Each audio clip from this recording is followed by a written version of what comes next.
From director Wes Anderson, Focus Features and Indian Paintbrush present The Phoenician Scheme. It's my most important project of my lifetime. Meet Zsa Gorda. We keep getting assassinated, unsuccessfully so far. He's the most bold, most elusive, most wanted man on the planet. Help yourself to a hand grenade. You're very kind. Starring Benicio del Toro, Mia Threppleton, Michael Cera, Tom Hanks, Scarlett Johansson, and Jeffrey Wright. The Phoenician Scheme, rated PG-13. May be inappropriate for children under 13. In theaters everywhere this Friday.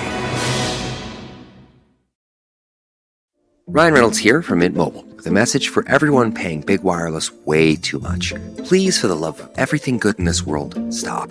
With Mint, you can get premium wireless for just $15 a month. Of course, if you enjoy overpaying, no judgments, but that's weird. Okay, one judgment. Anyway, give it a try at mintmobile.com/switch. Upfront payment of $45 for 3-month plan, equivalent to $15 per month required. Intro rate first 3 months only. Then full price plan options available. Taxes and fees extra. See full terms at mintmobile.com. Content warning for discussions of abuse by a mental health professional.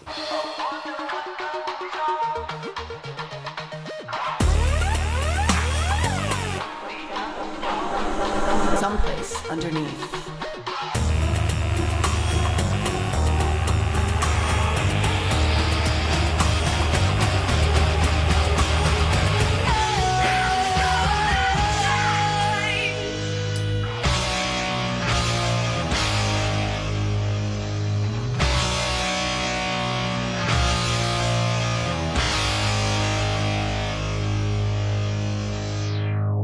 We record with a lot of boys in this studio, our lovely friends and coworkers at LPN Studios, and they are often sweaty, which is, you could argue, an imperfection, because now we're sitting in their sweat. Oh, and their yeah. stink. I definitely put on the earphones that were from Holden's sweat, and I recoiled just from wet earphones. Yes. Like, why are they wet?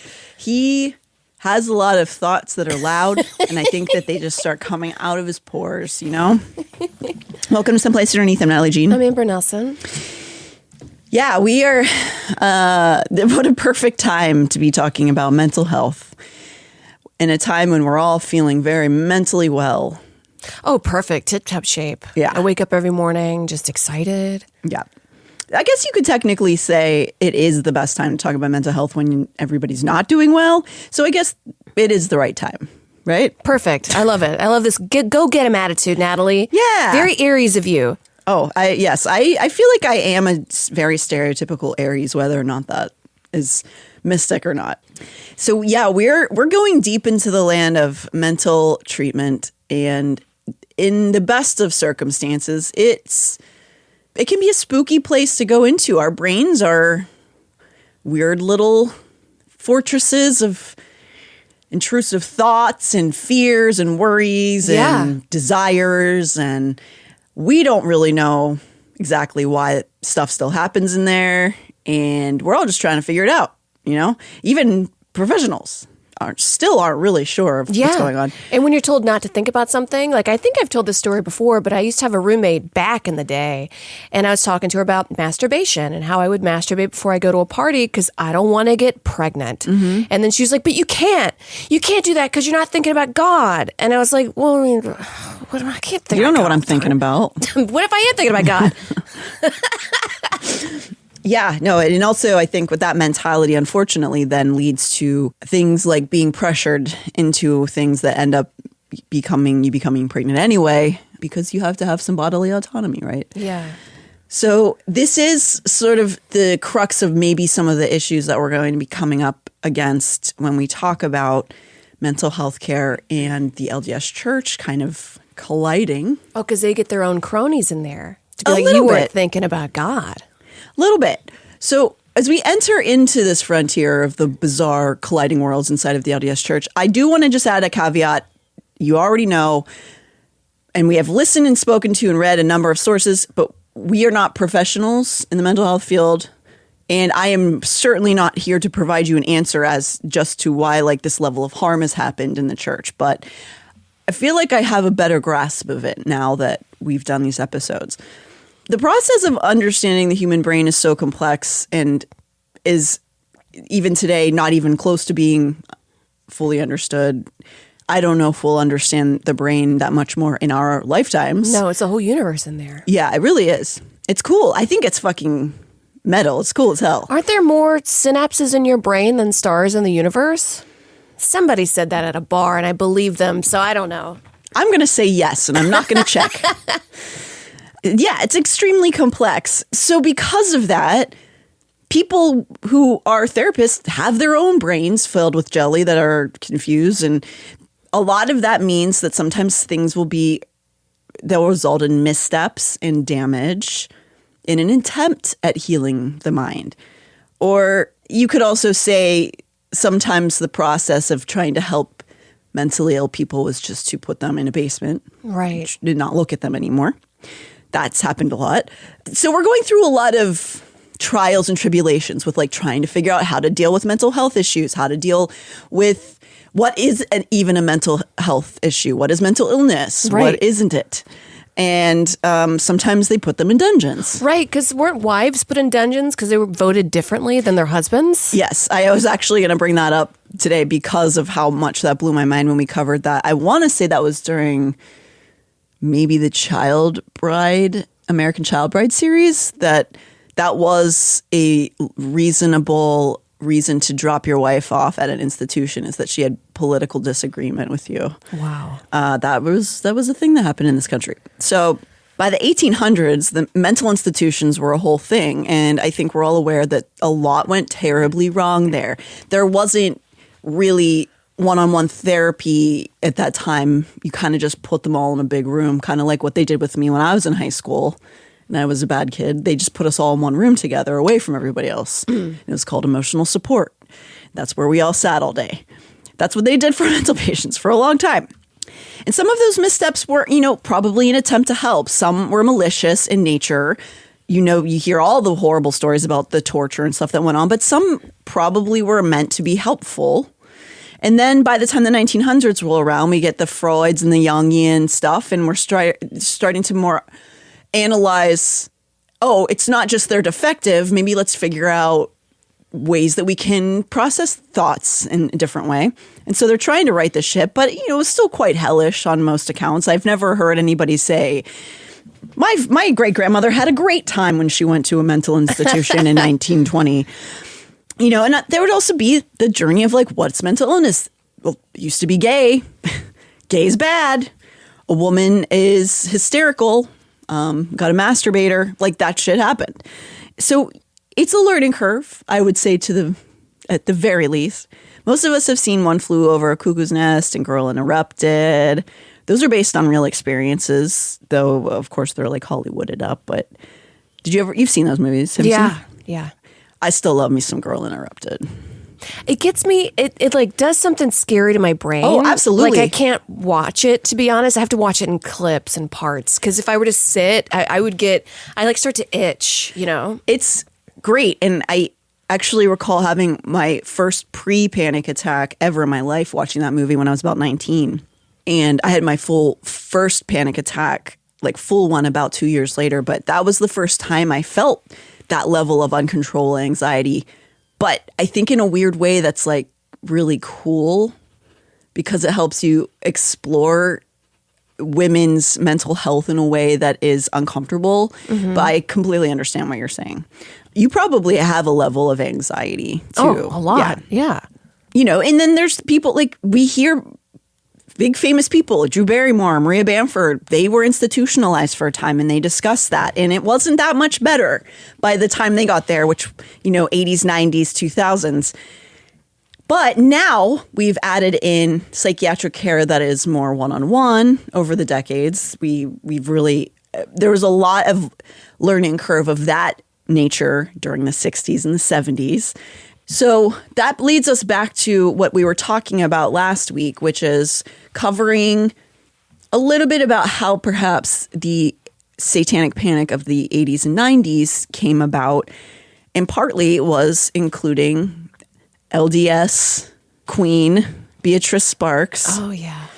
Her books coming forth perhaps played a part in why that happened.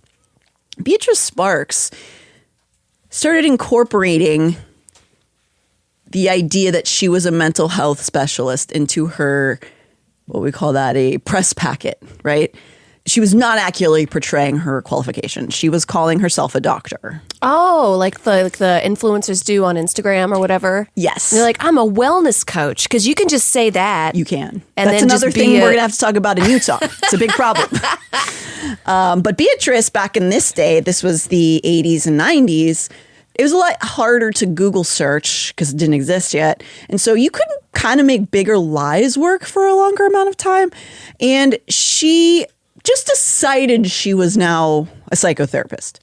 Regardless of the fact that she was not being honest, psychotherapy had been peppered into the LDS church for at least 5 decades, or has been at this point.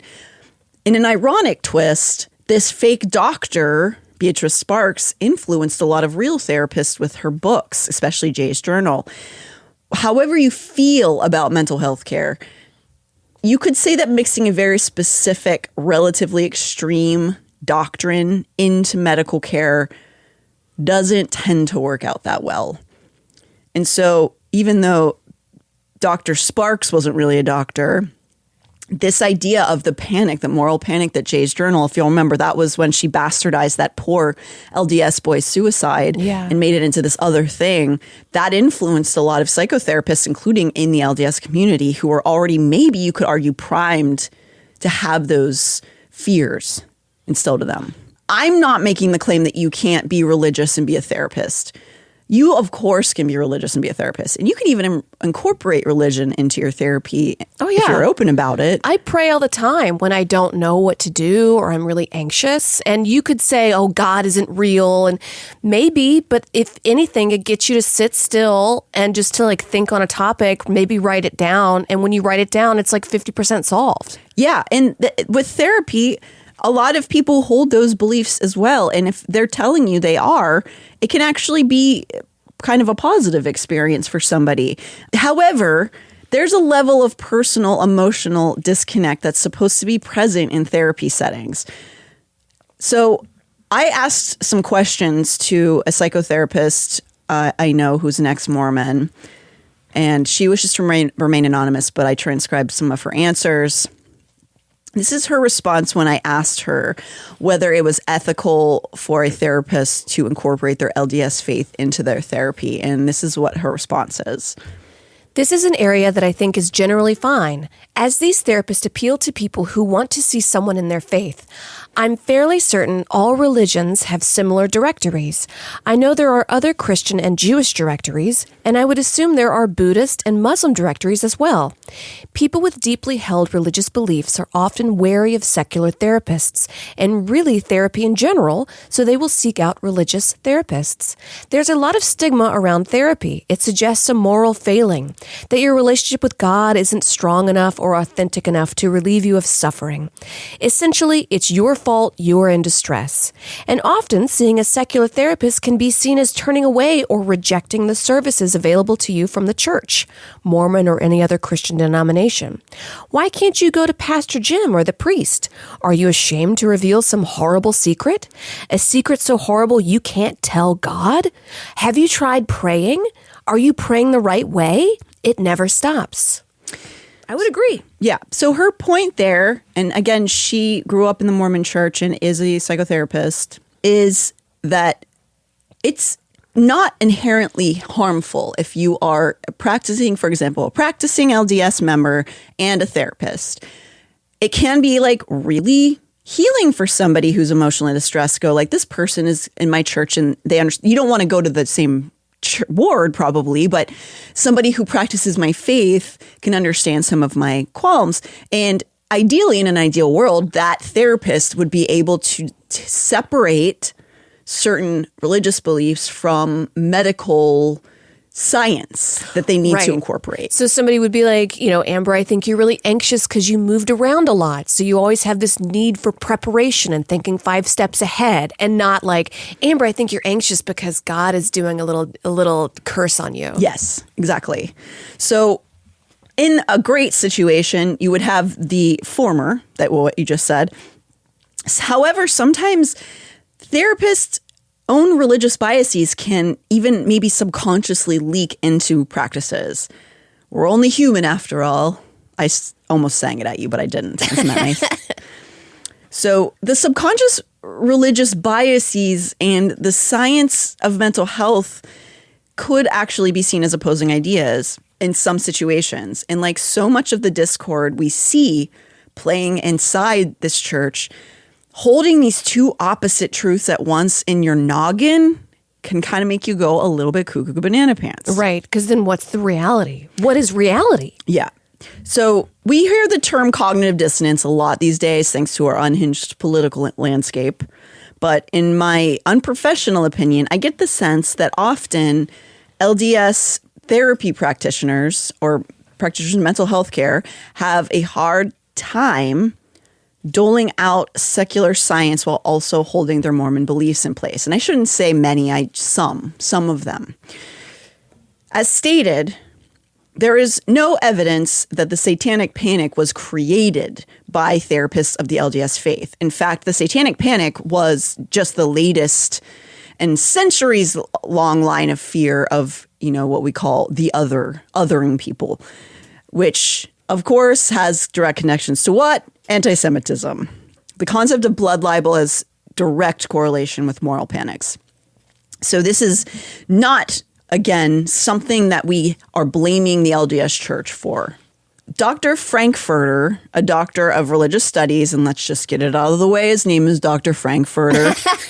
Is he a sweet from Transylvania? No. And by the way, that's Dr. Frankenfurter. Oh, I'm sorry. Oh, no. They're going to come get me. Hey, this is Jeff Lewis from Radio Andy, live and uncensored. Catch me talking with my friends about my latest obsessions, relationship issues, and bodily ailments. With that kind of drama that seems to follow me, you never know what's going to happen. You can listen to Jeff Lewis live at home or anywhere you are. Download the SiriusXM app for over 425 channels of ad-free music, sports, entertainment, and more. Subscribe now and get 3 months free. Offer details apply. Oh, I've got too many bills. If you need funds, you can apply in minutes at cashnetusa.com and have the money in your account as soon as the same business day. Okay, got it. Applying now. They've been helping hardworking people cover emergency expenses since 2004. Hey, look, I got it. You've got this. When you need money fast, be the hero. All loans subject to lender approval. Speed of funding is subject to verifications and your bank's processing times. See cashnetusa.com for more details. His name may be silly, but he is deadly serious. He's a religious studies scholar. He spent about a decade collecting historical data and documents and records to sort of try to understand this concept as a whole. And he put it in a book called Evil Incarnate, Rumors of Demonic Conspiracy and Satanic Abuse in History. Sounds kind of rock and roll. It's really, really fascinating. I find it fascinating. And it covers what the title says. Through his research, we find that moral panics and fear of the other is as old as human beings.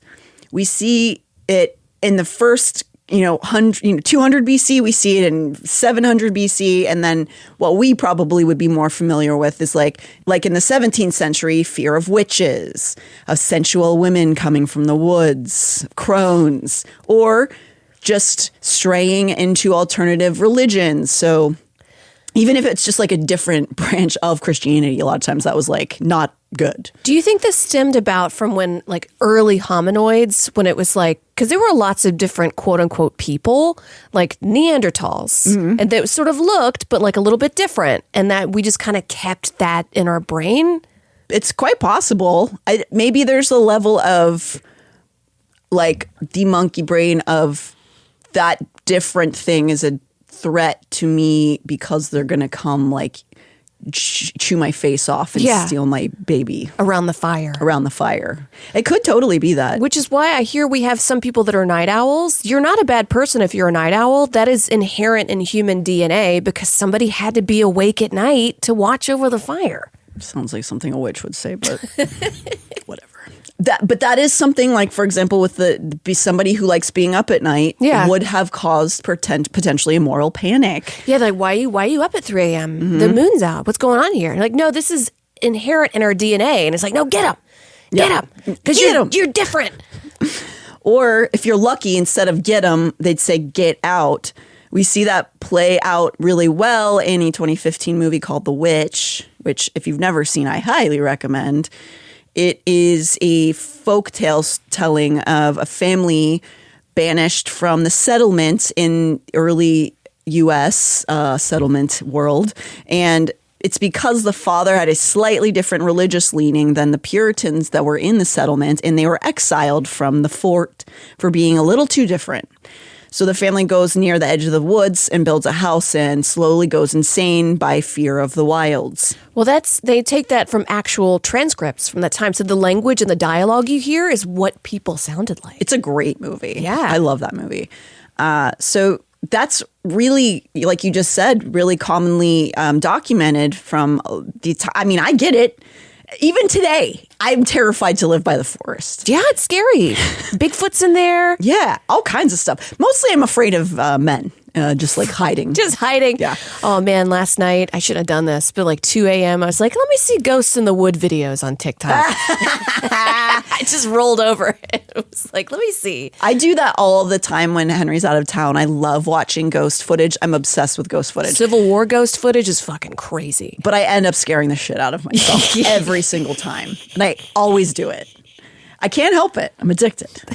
So this is something that is natural. The forest is dangerous. And then you're scared and you're alone. You're going to start fantasizing about things that are in the forest. People are going to start rumors about stuff in the forest. That's kind of like a natural human instinct. Well, that's why the darkest goes so scary, because it's the same reason why Greek plays, all the killing was done off screen, because your brain is going to imagine the worst thing possible. Oh, yeah. So the dark is so scary because what is out there? And you can imagine the biggest monster. Oh, yeah.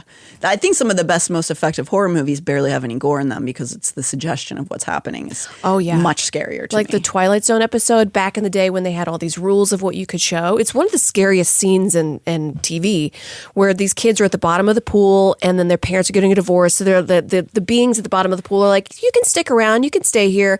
And then it cuts to the mom running out of her house and you see the look on her face. You know that the kids are drowned in the pool. Ugh. You don't need to see it. I've never seen that one. That sounds good.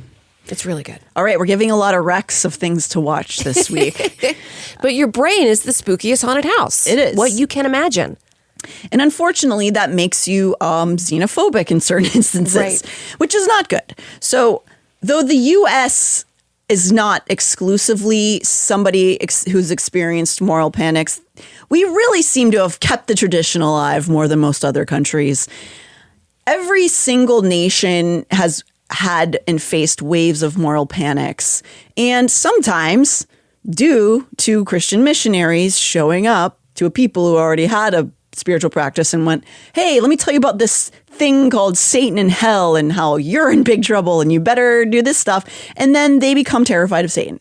And then a bunch of moral panics happen. So, yay. A fascinating part about this human compulsion is the recurrence of, this is something that I just find personally fascinating, but it is relevant to this, is eating babies and drinking blood has been a part of that idea of demonic panics or moral panics since the beginning of time. It's always inclusive of that. Yeah, it's very Abrahamic.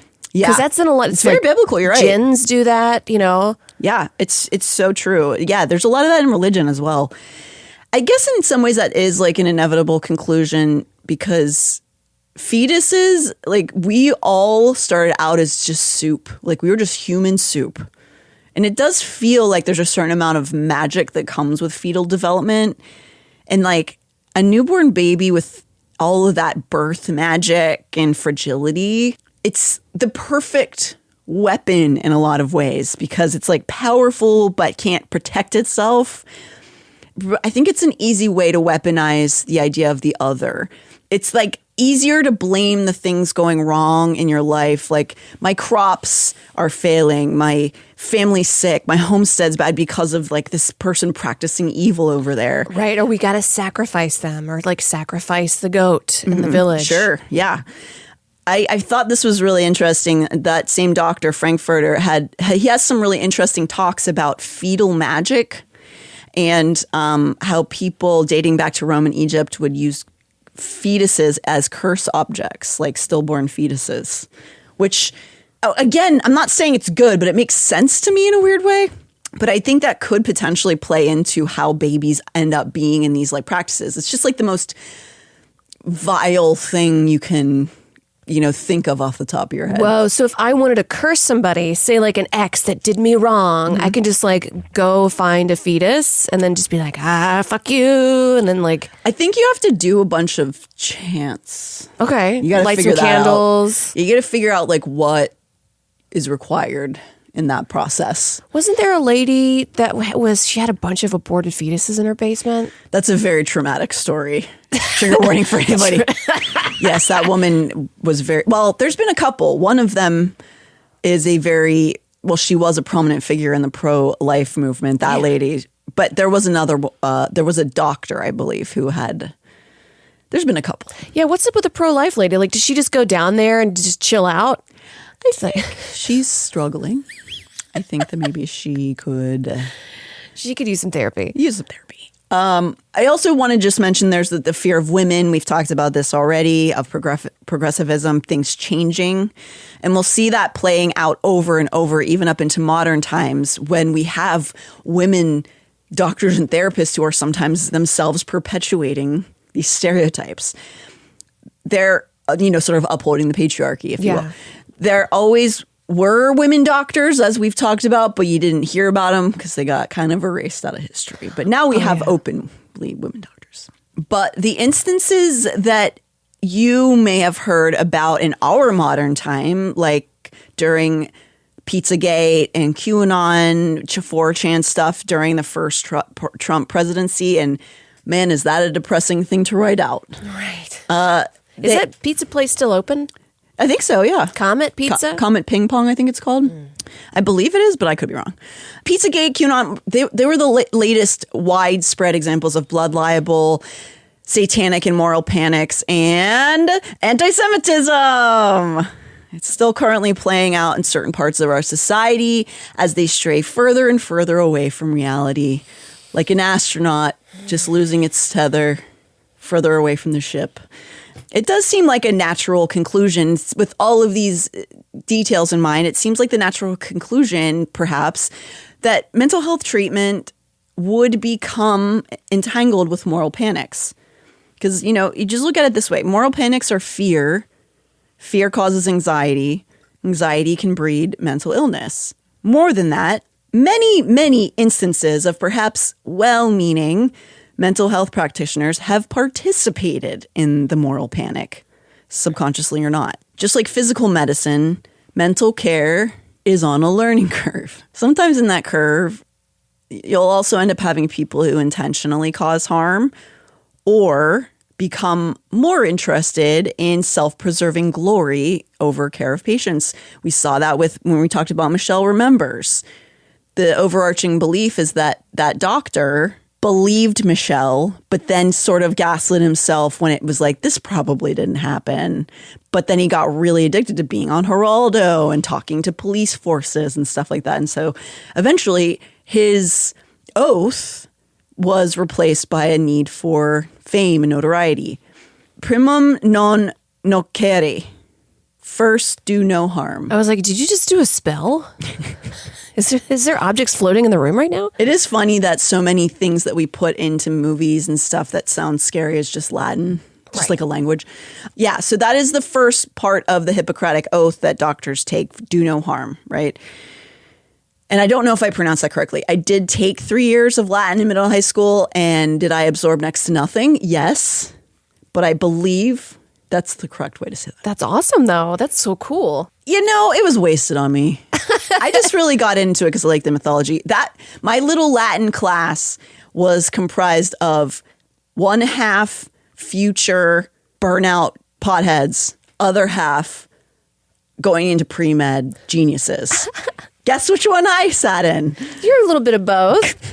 Well, even if you don't remember these things. Like, it's still good to take Latin or violin or whatever. You don't have to be the best, but it just teaches you that if you stick with something, you could be better at it, and it probably gets you another little fold in the brain. It does. Yeah, I agree. Even if you can absorb little chunks of information, it will help you. Learning is always good. Yeah. I always think you should learn forever. Reading is such a gift because there were so many people for a long time that weren't allowed to read. You couldn't, if you were caught with a book and you weren't a priest, it was just kind of like, whoa, what's the smarty pants doing over here? I mean, I mentioned this on the brighter side, but the Gutenberg press was like a huge invention. And then now we're at this place where people outright say, oh, I don't read. Like, that's a slap in the face to your ancestors. It's a big problem for sure. It's hard to consume a lot of information at once. And I think people mistake trying to read every headline with actually absorbing information, because you're not when you're just reading headlines. No. And a lot of times, no matter what side of the spectrum you sit on, they're all trying to sell you things. Yeah, they're trying to sell you little pills or diapers or medicine or whatever. That's it. Or get you to click on something by being like, what? And then you find out the article has nothing to do with what the headline says, or it's just like very misleading. So, yeah, it's a huge problem. We're taking away more education, so I'm sure it'll work out great. That's great. Yeah.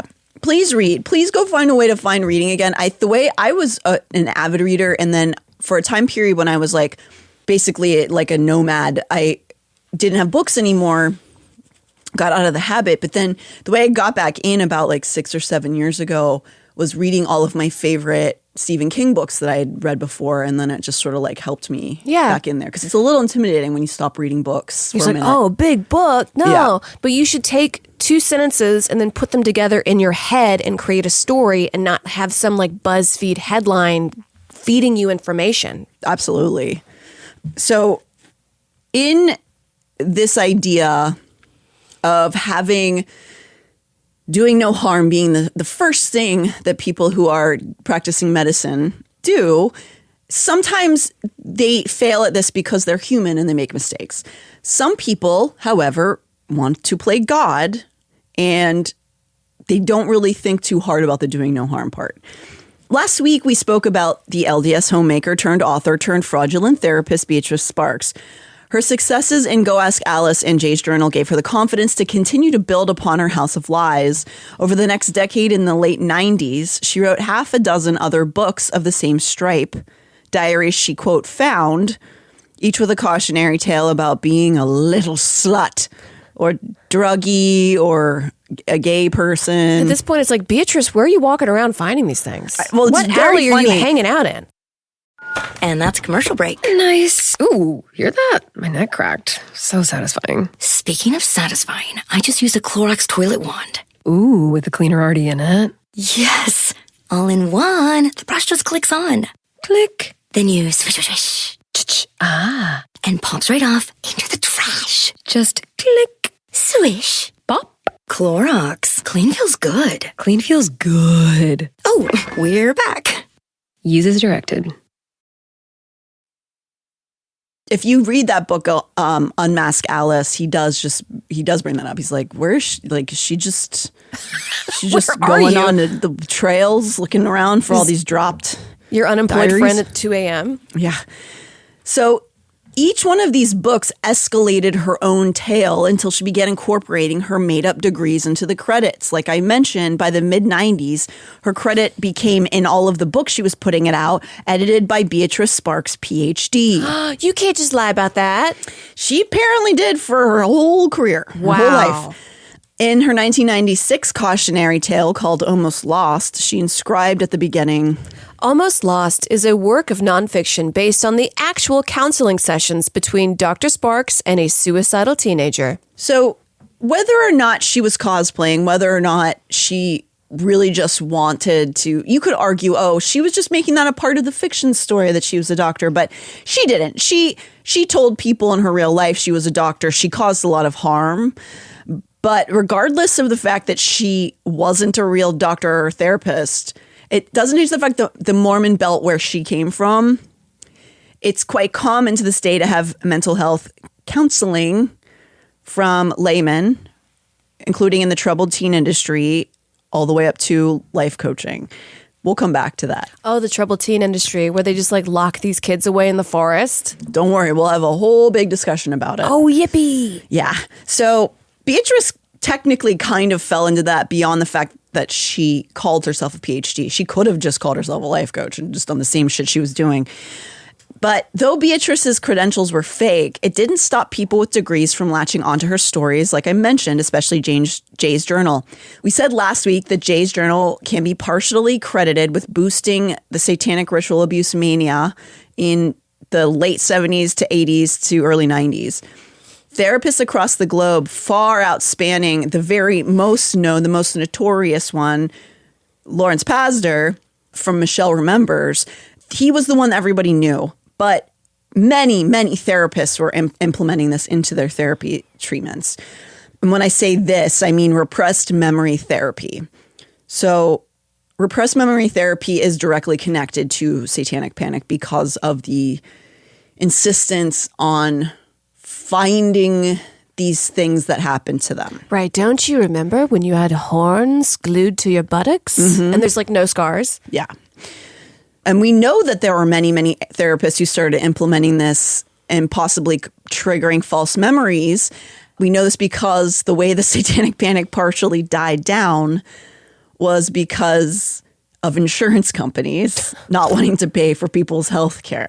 So it is just such a capitalist reason for this to be debunked, was that so many therapists were implementing this and so many people were coming up with these ideas that they were in satanic cults, that health insurances were like, well, prove it if you want us to pay for it. And they're like, And so it kind of died down from that. Whoa, the market corrected itself, I guess. I mean, go Corporate us. greed, it wins again. Thank you. Thank you, Procter & Gamble. So while there isn't a set of quality traits in a therapist that would lead them into a mystical practice like recovered memory therapy, there's not like a formula that would lead a therapist that way. It could be argued that having a more mystical, esoteric faith practice could lead you towards it. LDSism could definitely fall into that category. While mental health practitioners are supposed to bluntly detach from their personal biases while seeing patients, sometimes it's easier said than done, especially when you're a part of a high control group, especially when you've been conditioned to chant, "I know the church is true since you were born," right? So that it's like holding those two oppressing ideas in your head and then trying to then administer therapy to somebody. As I've pressed before, I think what is happening more than anything is not that many people entrenched in such a high control setting pursue high levels of academia because the high control group leaders generally don't want them to have outside influences. But what if that church has their own colleges? Oh, there we go. That's the loophole. That and this other thing. I have another theory as to why this could be happening. So recovered memory therapy isn't exclusive to BYU and University of Utah or Utah University, which is another LDS stronghold, but it was definitely taught at those schools. And it was documented to have been taught there as recently as the 2010s, according to Dr. John DeLynn, host of Mormon Stories, who received his degrees from Utah University. While he was there was still a staff member teaching about satanic ritual abuse. And that was in the 2010s. Also, by the way, if you're a mental health professional listening to this episode, please write to us to let us know if you were taught about repressed memory therapy, satanic ritual abuse, cult abuse, things like that. Whether or not you're LDS, I'm just curious to see if people learned about this in school as not just to teach historically, but like as a therapeutic practice. I'm very curious about it. That being said, it does continue to permeate inside of LDS psychotherapy in a way that I could see maybe it seems to only be escalating. Speaking of people like Jody Hildebrandt. But I have another theory as to why this could be happening.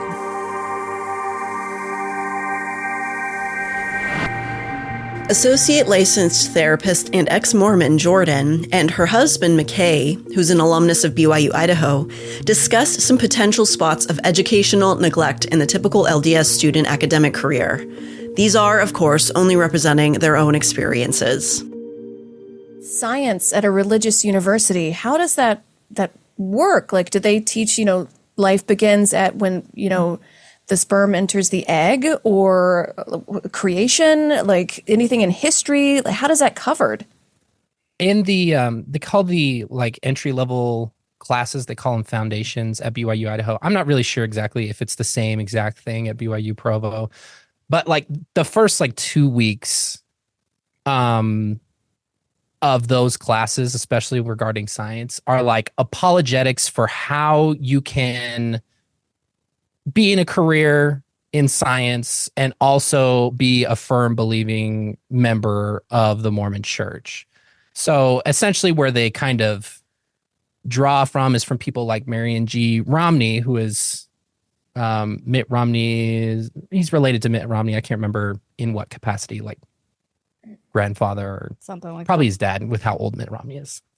But basically they're just kind of a lot of people in the past were really anti-science and completely against the ideas that we hold true today. And there are ways to find absolute truth, which is through the restored gospel. And there are revealed truths that we are able to find and prove through the physical world that you can also prove through the restored gospel. Even in art. Because remember, you had that art class where they blocked out the photos. Yeah, they had a whole lesson about how nudity in art is not inherently pornography.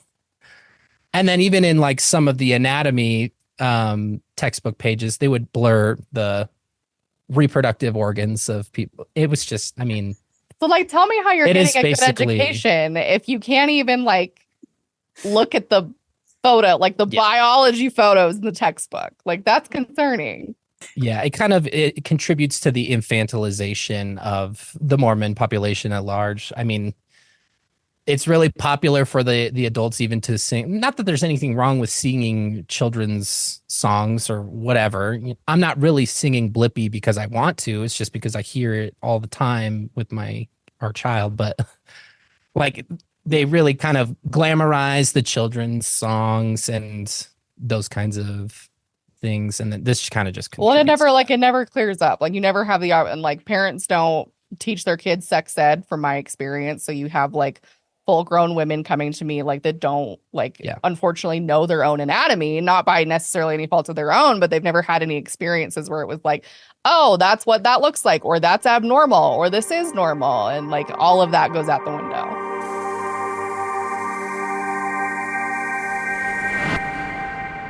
The idea of that level of sexual fear seems like it might conflict with medicine. Yeah. Also, this is how you get STDs. This is how you get pregnant. This is how you get fucked up. At this point, it's the least of our worries, Amber. Right. But if you're just I don't know what this is, then you're sex it's a kind of a big deal. Yeah. And if you just well, it's too big of a deal, we can't teach about it. Even my own Christian mother, she didn't teach me about the stork. She was it comes from sperm and egg. And when you told me that, I was very proud of her because I feel that's not always the case with people in a Southern Baptist kind of community. No, they're very just we don't know. I guess I just want to get married because I want to have sex. And I was just kind of no, that's no. Yeah. And guess what? The first time it's going to feel awful and nobody's going to warn you because you are not supposed to talk about your vagina. While most conservative religions have a sexual fear basis and kind of a shame and hold women accountable for men's violence, most other conservative religions don't get so intertwined into psychotherapy as the Latter-day Saints do. At least the kind of conservative religions that are extremely high control. So as one survivor of recovered memory therapy pointed out, mental health care is in part an art form. So it is a science, but there's a level of artistry that's required to deal with the brain. Art requires a lot of deep introspection. It's hard to have deep introspection if you're locked into the steel braces of religious demand, right? So this survivor I just mentioned uses the pseudonym Kim. She cloaks her identity because she is still connected to the LDS community, and she also wants to shield her dad, whom she believed for a time, had molested her, but no longer believes this. Oh, because of recovered memory therapy? Oh my God, it can fuck up other people's lives too. So many. I mean, people went to jail for years for nothing. Wow. She herself, this woman, Kim, never actually believed that he did it, but I need to explain that further. A Mormon psychotherapist named Rex Cockerhans. Cockerhans? Yeah. I'm pretty sure that's close to the correct way to say it. Passed away in 2010 at the age of 64. Here's a little bit of his obituary. Rex Croft Cockerhans, 1954 to 2010. Rex Croft Cockerhans passed away in Provo, Utah on June 27, 2010, due to heart complications caused by a sudden illness. He was a loving husband, devoted father, loyal friend, and a shining example of goodness to the world.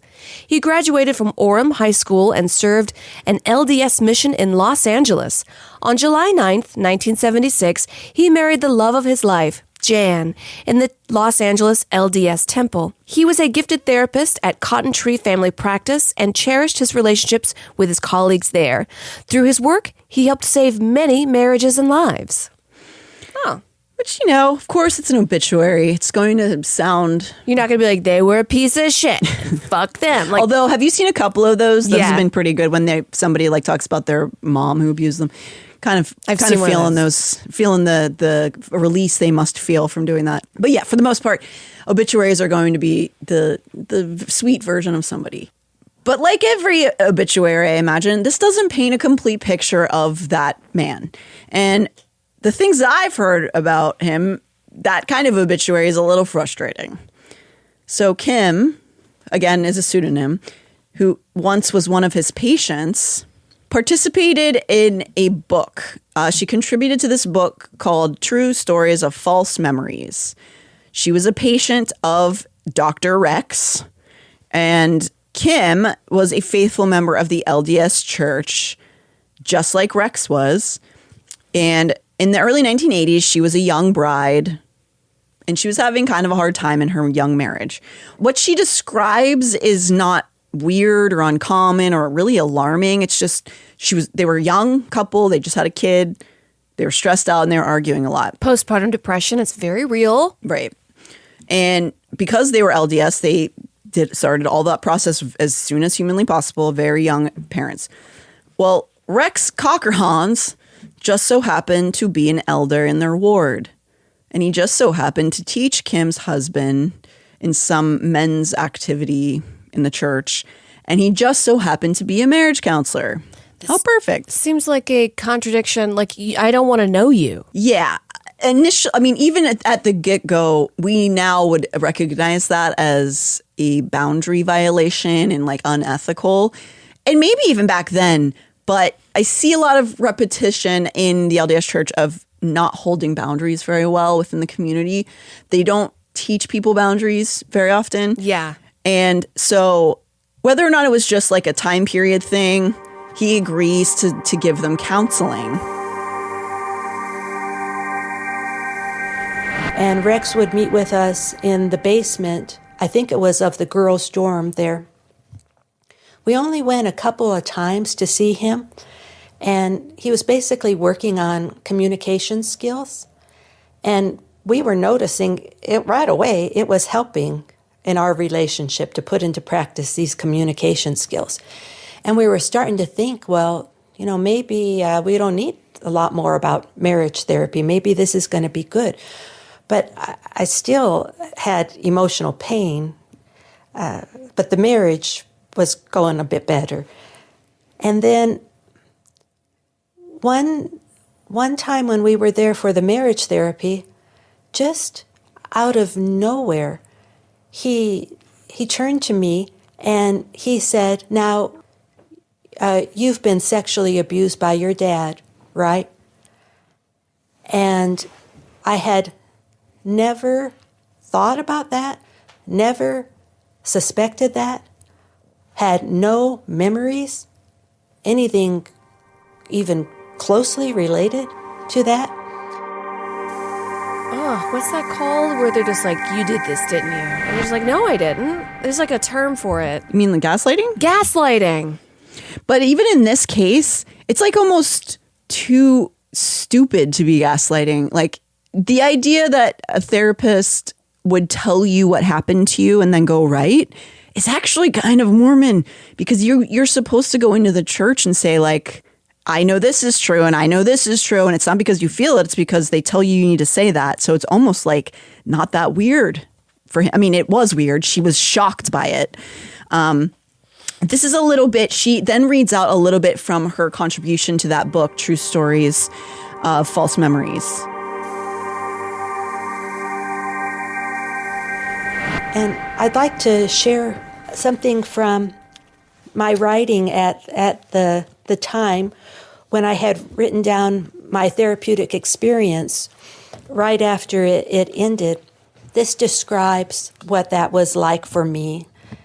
I was shocked. He told me I had the classic symptoms of an incest victim. He said he could even tell by the way I looked at him. Seductively, he said. Another client of his recently told me he bragged to her about being able to diagnose an adult victim of childhood sexual abuse after just being in the same room with her for a couple of minutes. Currently, he was working as a therapist at a school for delinquent girls and saw clients like John and me after hours. He said most of the girls he saw were sexual abuse victims, and it was his area of expertise. I thought of my dad. Was this possible? I had never suspected my dad of sexually abusing me, and I had absolutely no memory of any such thing. Rex insisted this was totally irrelevant to whether or not it had happened.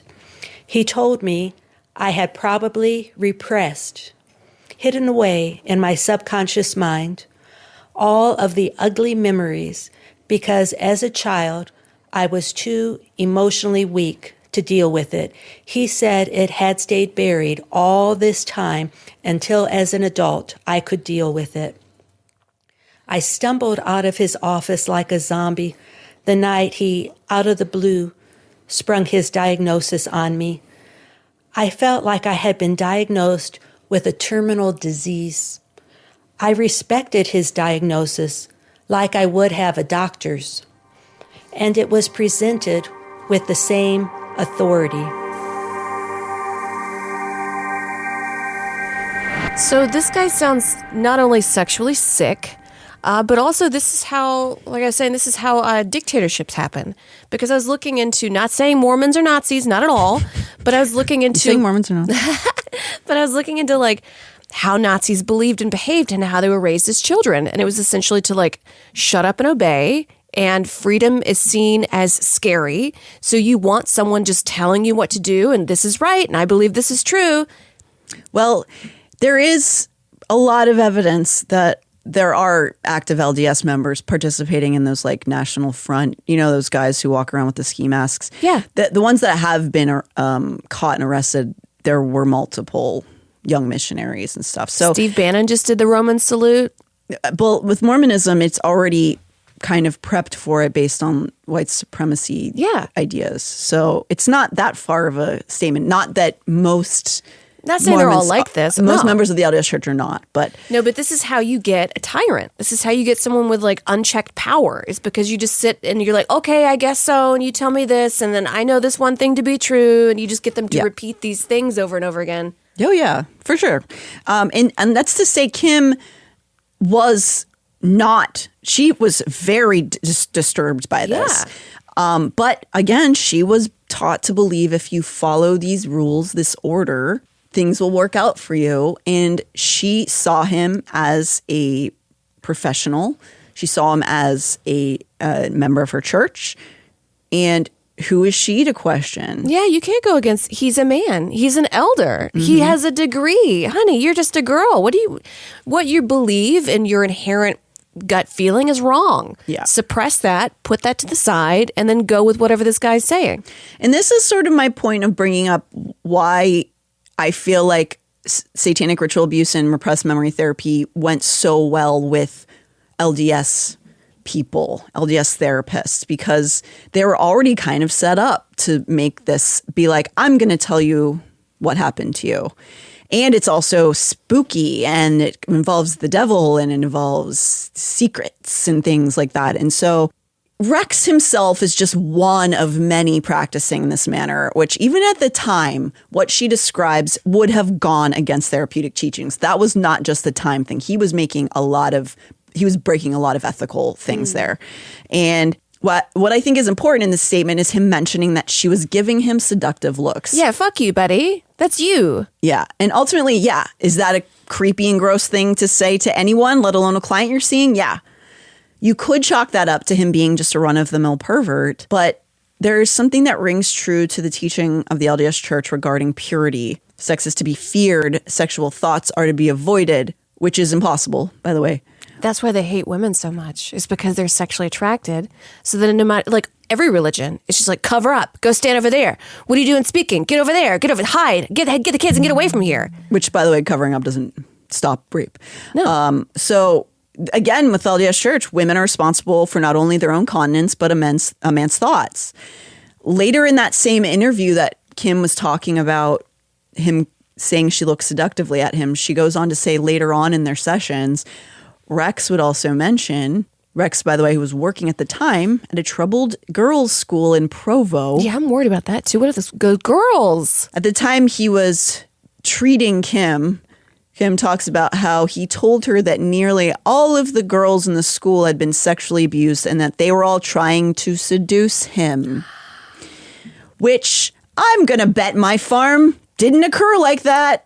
So he's seeing seductive girls and women all around him. And is that partly because of the LDS upbringing? Probably.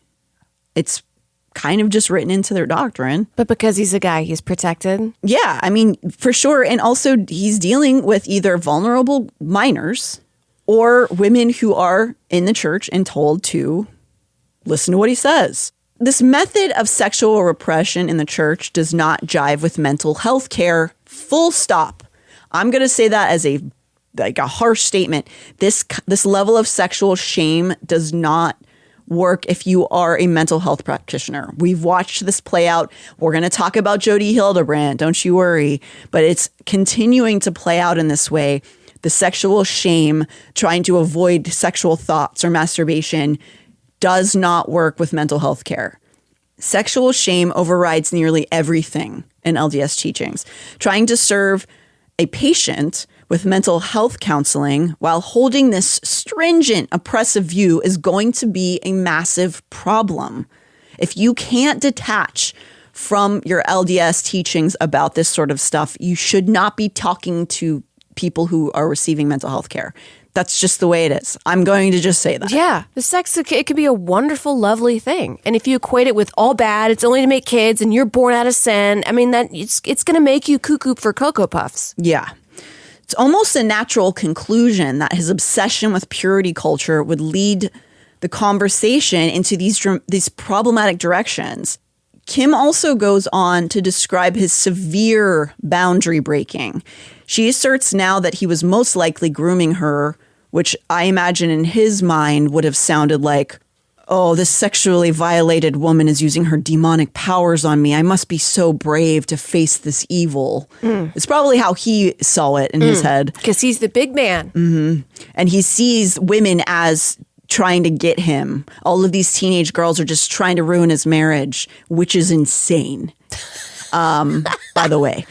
So in reality, he was doing things like commenting on her beauty, giving her long embraces, telling her he loved her, etc., all while performing this ineffective recovered memory therapy. And just so we're clear, I think most people know what I'm saying by recovered memory therapy, but here's a very basic description. Recovered memory therapy, RMT, is a catch-all term for a controversial and scientifically discredited form of psychotherapy that critics say utilizes one or more unproven therapeutic techniques, such as some forms of psychoanalysis, hypnosis, journaling, past life regression, guided imagery, and the use of sodium amytal interviews, which is a barbiturate. Yeah. Whoa, this is crazy. Yeah. This is fucked up, Natalie. Yeah, I think it might be a little fucked They're up. just giving them drugs and tell them to repeat this after me. This is very Midsommar for dudes. It is. That's what this is. Yeah. It's like the male version of Midsommar, which is terrifying. Yes, very scary. So, as you'll hear in that definition, it is largely discredited and widely not practiced anymore, but it is still sometimes practiced. Rex Cokerhans, again, isn't the source of this practice, but a practitioner of something that was gaining momentum with the satanic panic and was just ripe for LDS therapists because they were already kind of living in this mystic world. Kim describes his insistence on not only violating her boundaries, but that she was 100% without a doubt sexually abused by her father. And it sent her into a mental spiral as she desperately tried to recover these memories that just did not happen. A therapist not taking no for an answer is wild. To be like a therapist and going, no, that's not what happened to you. Keep going. Keep trying. What else? No. Tell me, no, that's not what happened. I want to slap him. Yeah, I mean, I don't like him. But this is also something that many therapists were practicing at the time. And Kim, unfortunately, didn't only have this experience with Dr. Rex. When she felt as though she couldn't take it anymore, she was becoming mentally ill from him trying to pull these horrific images of her dad doing things to her. It causes mental illness. You start to have panic attacks. You start to have hallucinations. Imagine somebody telling you have to play out incest in your head for hours. That makes you crazy. Yeah. And she's like, I can't do this anymore. She was trying to please this guy, which is, again, never what you should do with a therapist. And so she finally said, I can't do this anymore. But through a series of circumstances, she ended up with a second LDS therapist, a woman this time, named Dr. Ruth Kilpack. Both Rex and Dr. Kilpack attended and received their degrees from BYU. Seeking aid for her declining mental health due to the therapy from Rex, Kim turned to Dr. Ruth, who declared that Rex had violated Kim's boundaries by trying to seduce her. So she told Kim that was wrong what he did. Thank God she's finally getting some justice. Not really, because it's almost like because Dr. Ruth validated this thing that felt wrong to her, she began to trust her a lot. And it was hard for her because she had tried to approach her bishop before this, saying I don't think Dr. X it feels wrong what he's doing. And Bishop basically told her to shut up and listen to him. So now that there's this therapist saying that was not okay, we should report him. She's like, oh, finally, somebody who's actually not crazy and can help me. But because she trusted her, she let her continue doing recovered memory therapy because she was also practicing recovered memory therapy in her therapy practice. No. So whether or not, I don't know if Dr. Kilpack meant well, I think she could have.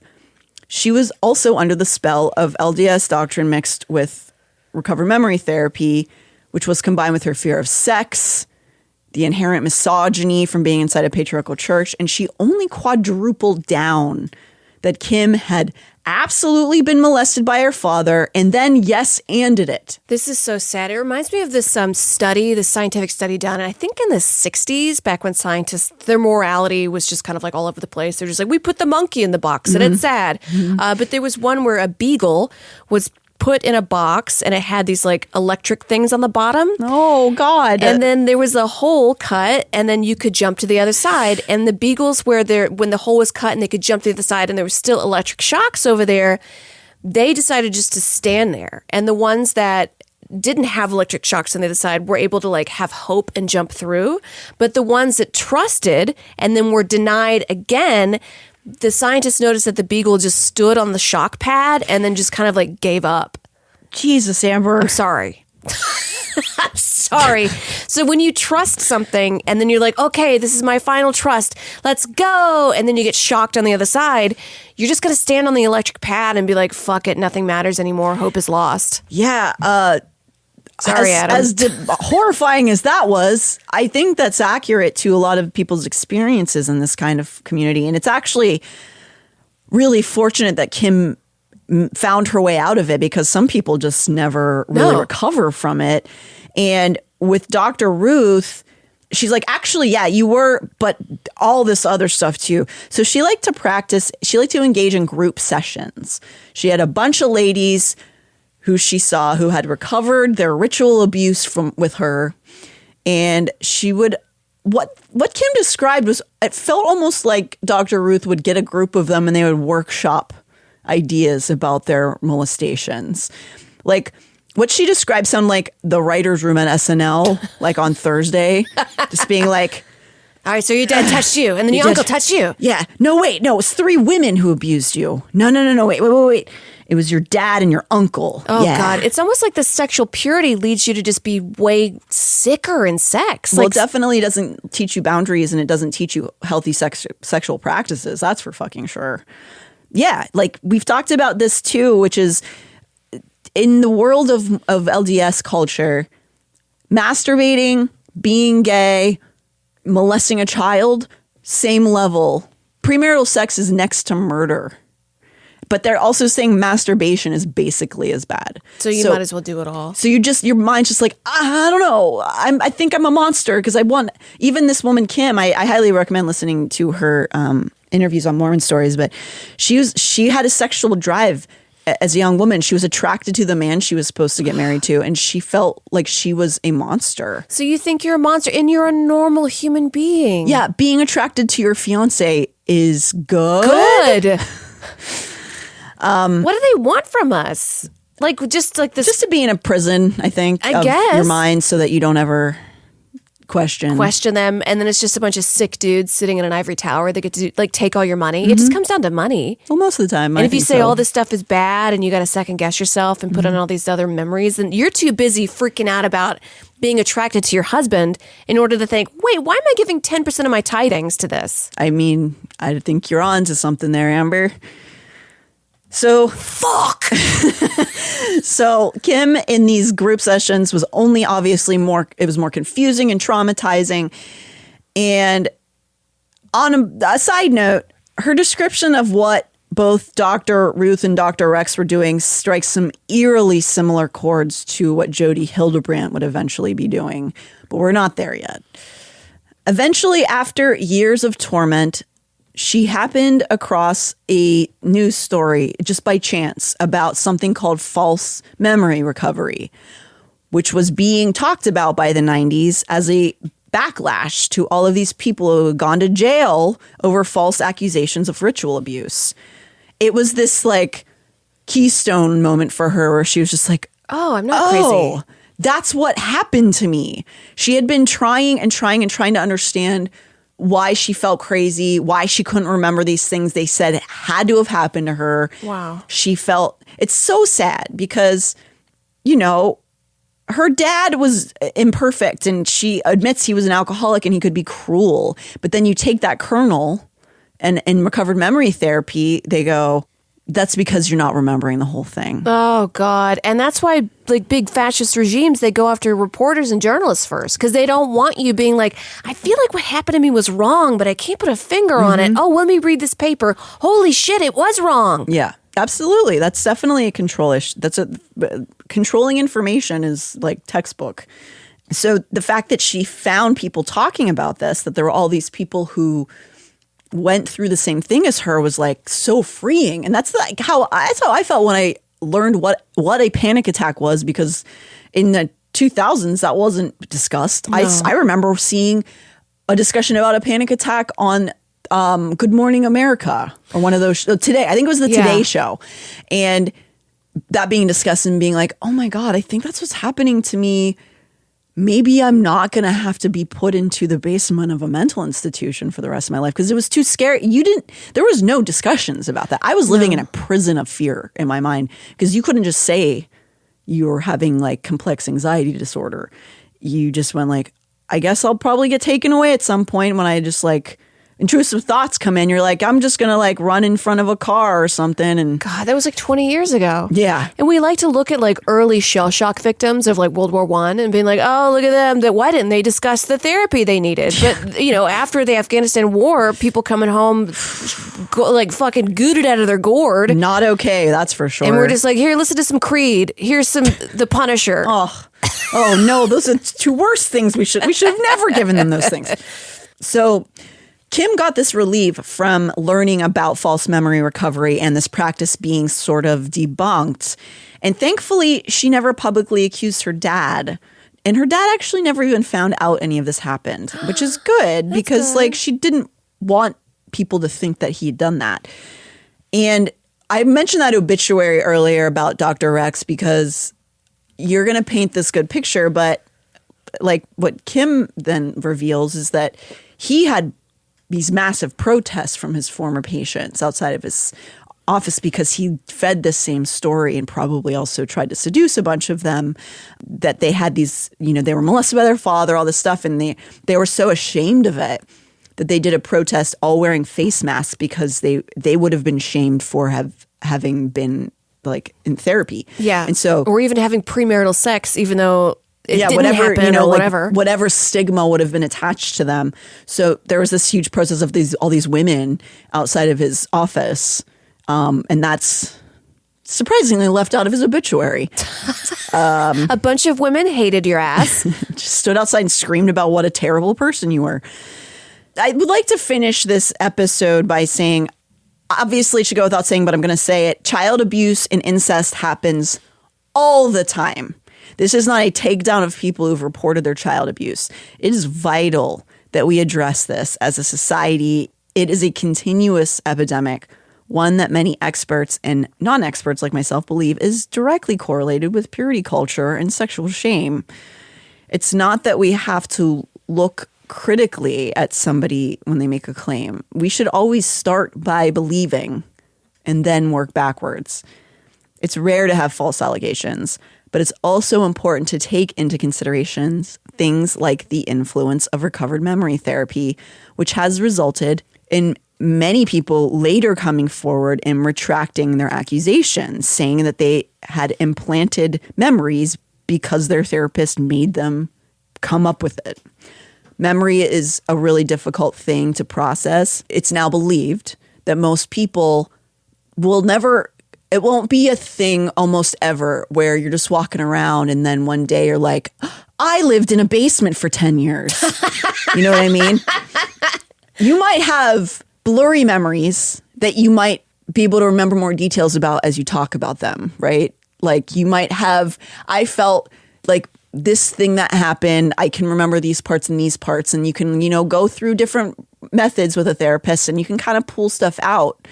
But it's almost never going to be a case like with Teal Swan, and we're going to get into that era of Barbara Snow and Jody Hildebrandt next episode, where suddenly you remember a man kidnapped you every night and you had to live in a corpse for a while and you had to have sex with a corpse that had an erect penis and you were lashed even though there were no wounds on you, like that kind of thing. So that's almost never going to be the case. So if a therapist is trying to work with you in that way, it's probably a big red flag to not do that.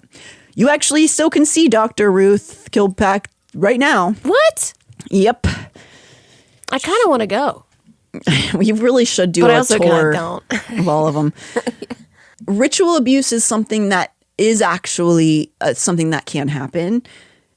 It's sometimes correlated with church people, and sometimes church people have been falsely accused of doing ritual. There was a huge scandal that we're not even going to get too deep into that involved accusations during the Satanic Panic that there were higher up Mormon leaders who were doing Mormon rituals and involving ritual abuse in them. There was never any evidence found of this, but it fell into the satanic panic. But it was just like, but with Mormons and not with black cloaks. It's just with Mormons now. And there was no evidence of that either. Tons of evidence that there's sexual abuse happening, but that's different than a collective of like a complex system setup, of underground tunnels and people like working in teams to do like, to impregnate girls and then they eat the babies and you never find that's different than sexual abuse that is more grounded. Right. It's usually just, unfortunately, a family member or a person who's got power over you. Would you say last time it was usually the simplest explanation is the one? I forget the term. Occam's razor. Occam's razor.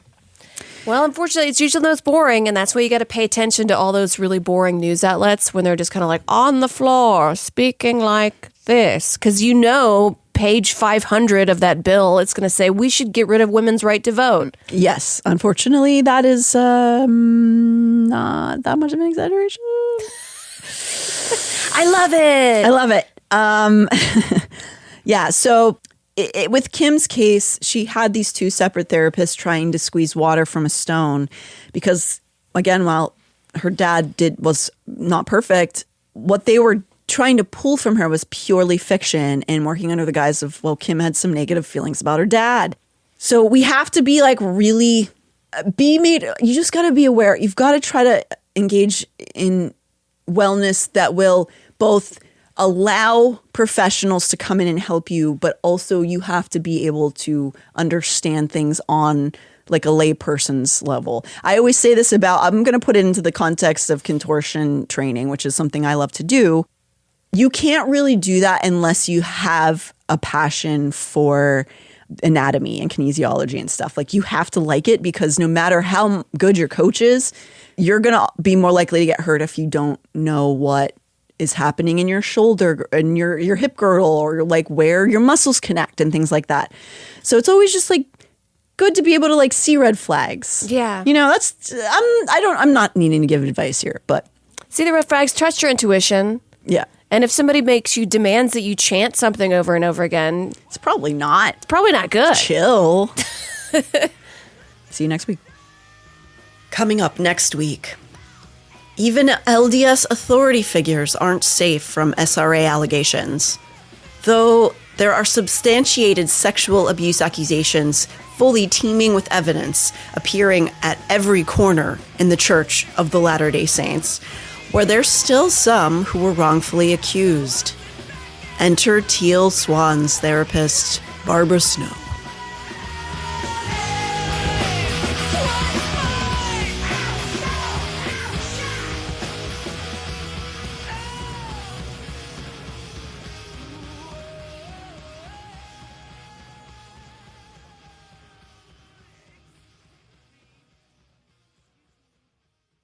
Hey, this is Will Arnett, host of Smartless. Smartless is a podcast with myself and Sean Hayes and Jason Bateman, where each week one of us reveals a mystery guest to the other two. We dive deep with guests that you love, like Bill Hader, Selena Gomez, Jennifer Aniston, David Beckham, Kristen Stewart, and tons more. So join us for a genuinely improvised and authentic conversation filled with laughter and newfound knowledge to feed the Smartless mind. Listen to Smartless now on the SiriusXM app. Download it today. Hey everybody, Conan O'Brien here with an ad about my podcast, Conan O'Brien Needs a Friend. I've had so many fantastic conversations with people I truly admire, people like Michelle Obama, Bruce Springsteen, Maya Rudolph, Tom Hanks. New episodes are out every Monday, and we have a really good time. So subscribe and listen wherever you get your podcasts.